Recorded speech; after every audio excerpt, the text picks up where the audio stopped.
you are going to have to re-qualify to refinance. You're going to have to get those tax returns back out. You don't just get to refinance because you get to refinance. There are a few non-income opportunities to refinance, but those typically come with a little bit of higher interest rate because if we're not using your income to qualify, that's a risk. It's a risk.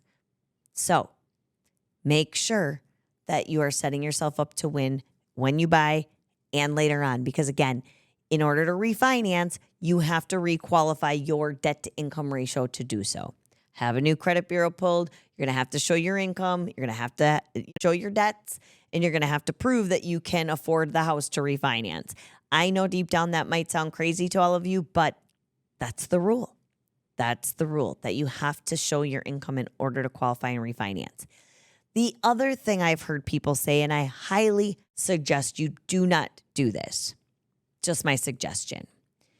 Self-employed people will think that they can buy the house using taxes. And then after they own the home, maybe taxes are due in April and they bought a home in May, and we use those taxes and we close. They think that then they can go back to their accountant and amend the taxes down so they don't have to pay in.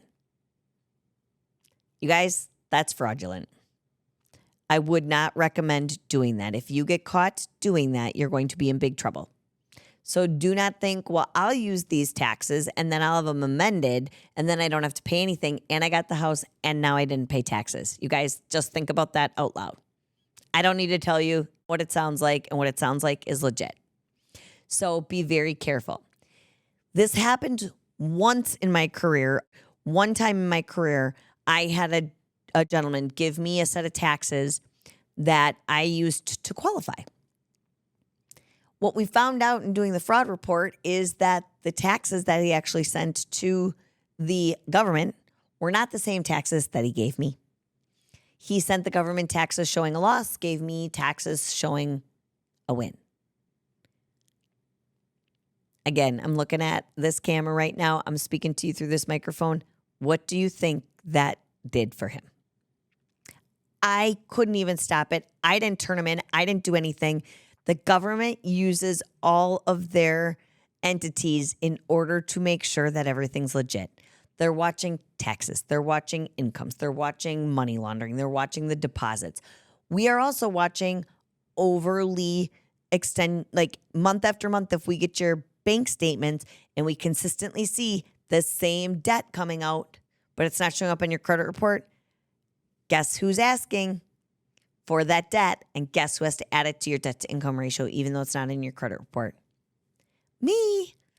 So if you have payday loans, if you're self-employed and you have payday loans, or you are going to buy now, pay later, Affirm, Klarna, any of those are being taken into consideration as a monthly payment.